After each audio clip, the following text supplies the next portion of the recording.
Module 3, England's Colonies. Welcome back, history fans. Good to see you guys again. Glad you survived another week. So today we are going to be talking about Module 3's information, England's colonies.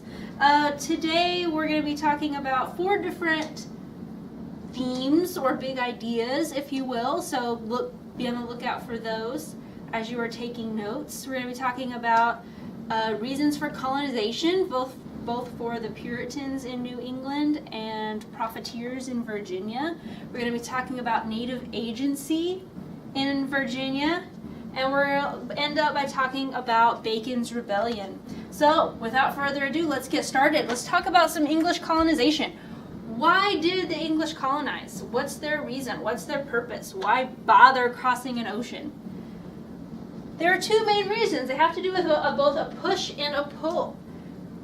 Things are pushing the English out of England, and there are also things that are pulling the English to the New World.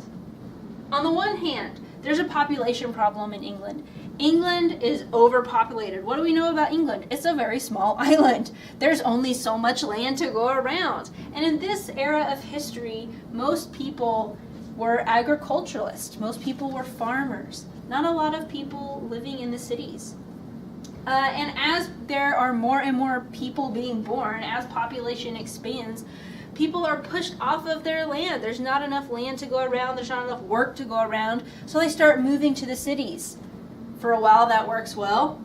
But then there's not enough jobs in the cities for these people. England's overpopulated. Moral of the story. So they have too many people on that island. They have to send them somewhere. They've got to go somewhere. And they choose to go to North America. There are things pulling the English to North America. Nationally, there's those 3 G's of colonization that everyone knows, right? Glory, God, and gold.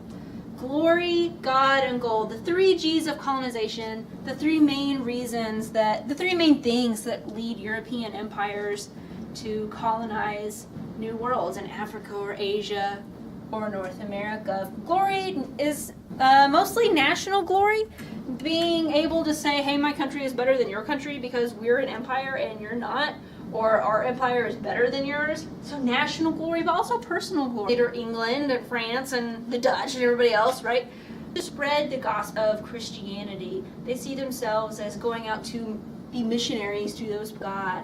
Another reason. And then gold, money, treasure, pure profit, pure greed, right? Both nationally, countries opening up new markets, countries getting new trade goods to send back home and getting a place to send their trade goods.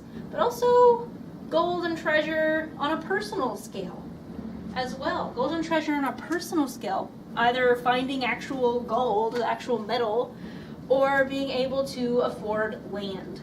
And this is the kicker. Land equals opportunity. There's your big idea. Land equals opportunity. You both have a job, you have a place to live, means for sustenance to provide for your family, but also political opportunity.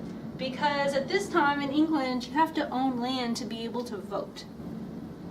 You have to own land to be able, they can own land because it's there and they think it's free. Land, they're able to vote, and they're able to acquire liberty. So 2 main colonies, right, that we'll be talking about today. Massachusetts Bay, let's start there. Massachusetts Bay, current day Massachusetts, as you might imagine.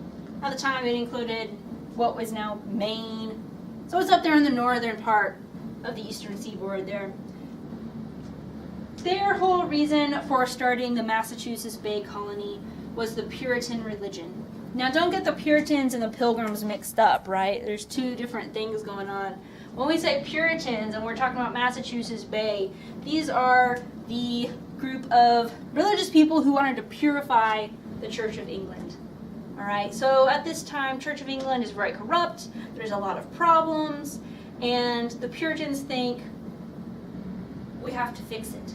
We have to purify the church. And so the way that they're going to purify the church is by setting up a model, by setting up an example to the church of what the church should look like, what a good, moral, Christian, upstanding town, city, country should be. And they're going to create this example in Massachusetts, in Boston. So they're creating Massachusetts for a religious purpose. The types of people who go to Massachusetts tend to follow a pattern. They tend to be families. They tend to have, several children, and they tend to be very healthy. They have a good diet. There are a lot of fruits and vegetables being grown up there, so they have a varied diet, and there's also no disease. They have cold winters in Massachusetts, right? As you might imagine, it's pretty far north.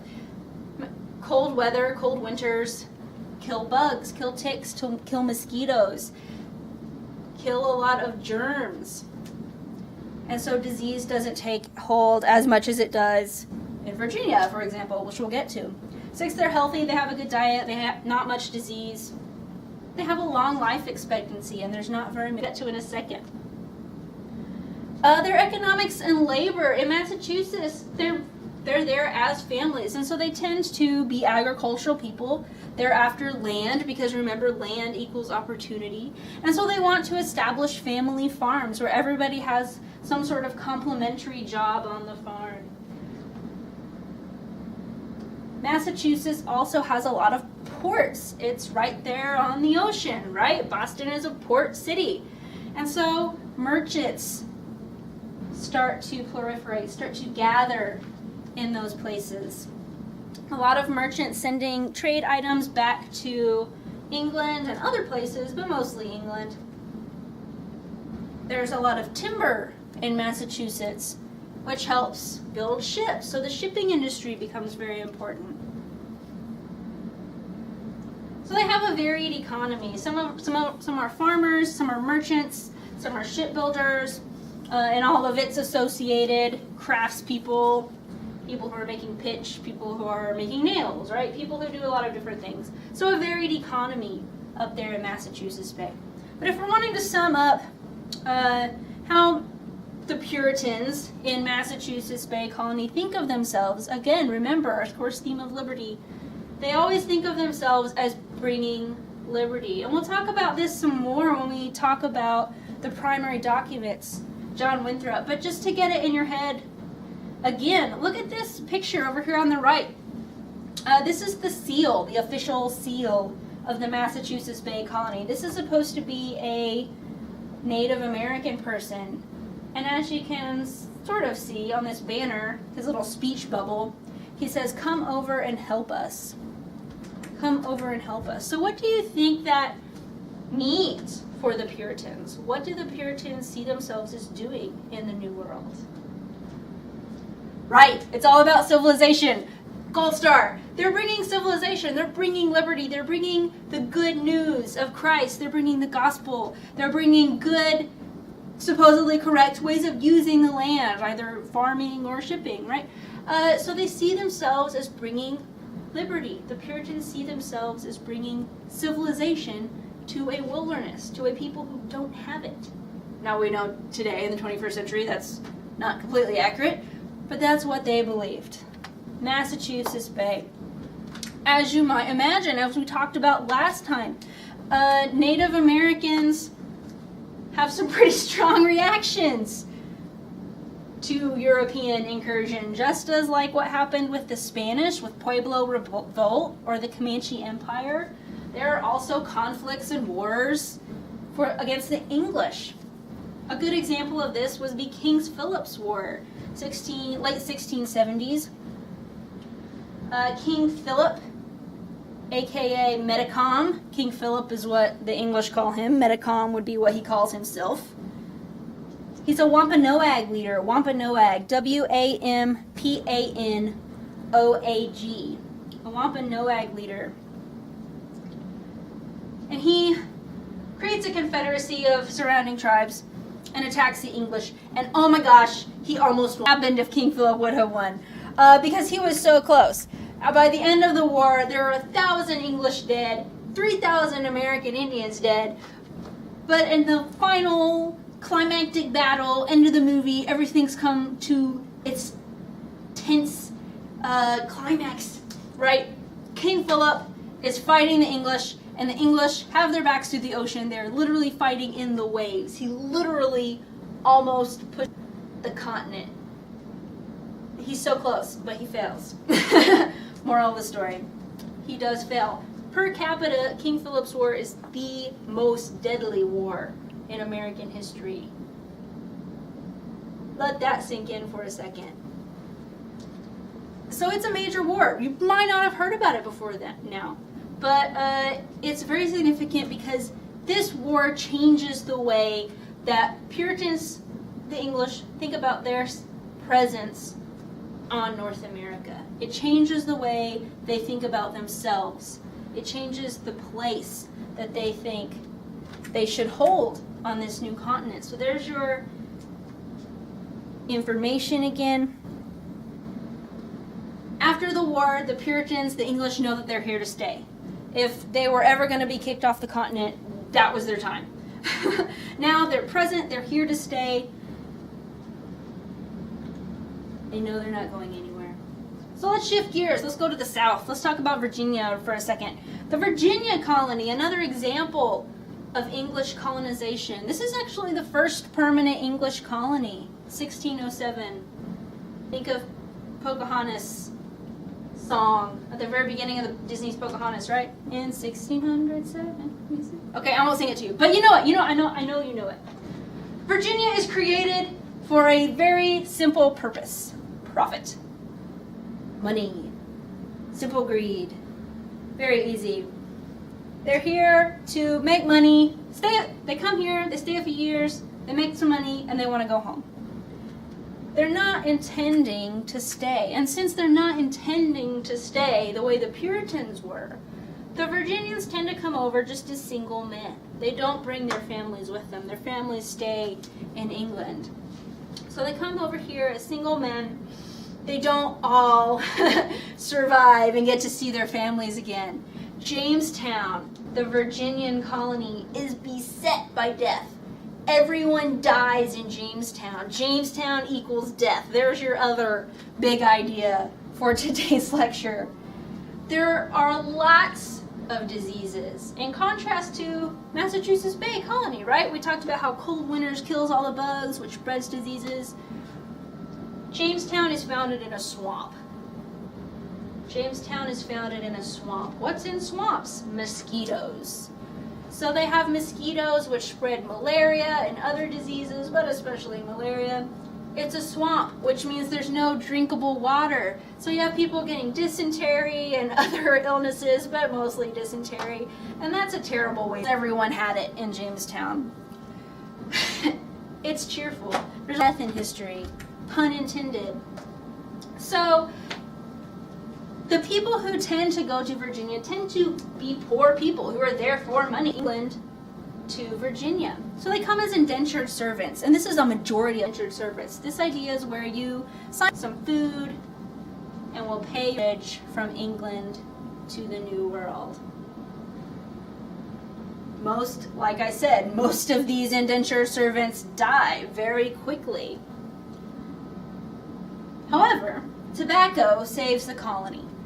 John Rolfe in 1616 creates a new strain of tobacco that will grow, that will pack very easily and can be shipped back to England. And so there is a high demand for tobacco in England. That now all those tobacco growers in Virginia have a way to make some money. As time goes on, this notion of servitude starts to come under attack. So the last thing we'll talk about today is Bacon's Rebellion.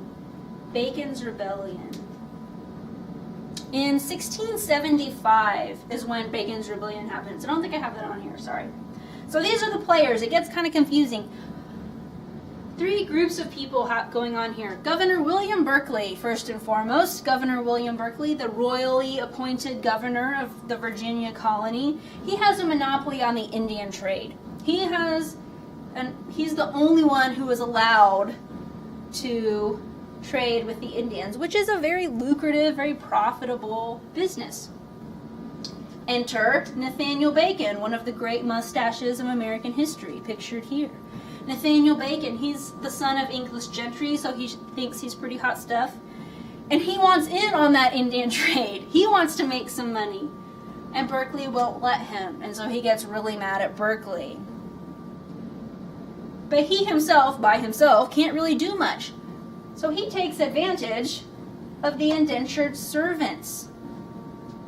Now the indentured servants in that first 75 years or so of the Virginia colony, their situation had been changing very rapidly. At the beginning of the colony, the idea of indentured servitude was, okay, you sign a contract for 5 to 7 years, and they pay your way over, your boss pays your way over on the ship, you work for him for those 7 years, and then at the end, you get land. If you can survive all of the disease, you get land, that all-important opportunity for money, for political voting rights.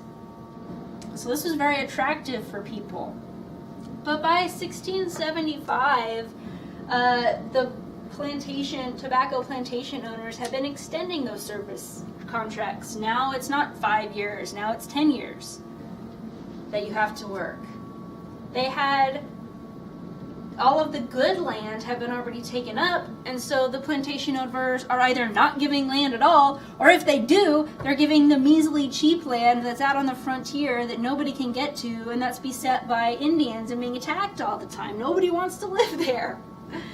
So there are a lot of problems. Easy for Nathaniel Bacon to take advantage of that angst, take advantage of that anger, and to attack Governor Berkeley in Jamestown. And oh my gosh, they burn Jamestown to the ground, as we can see here. For all intents and purposes, they really win the rebellion. Berkeley has to escape on a ship back to England, but ultimately it falls apart. Nathaniel Bacon dies of dysentery before anything can really happen.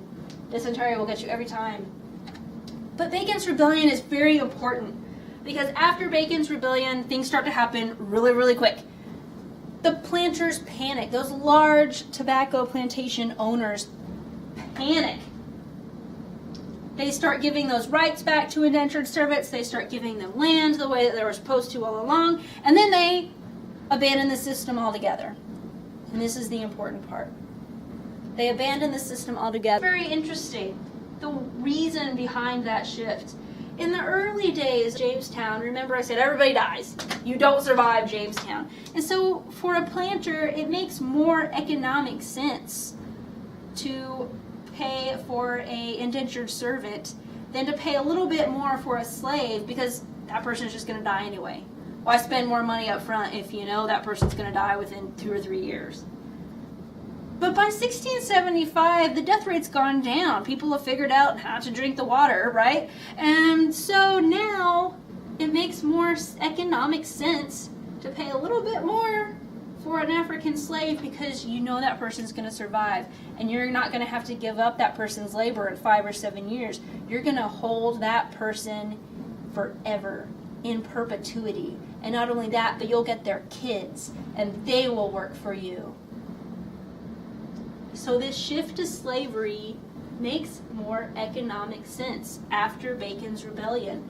And because of Bacon's rebellion, we start to see this shift in people's minds, that black equals inferior. All African people are inferior to whites, to Englishmen. This is simple white supremacy. And if a person is inferior to you, then it makes more sense to enslave them. Black equals inferior. Black equals slave. You can always pick out a slave because they're black. You can always tell.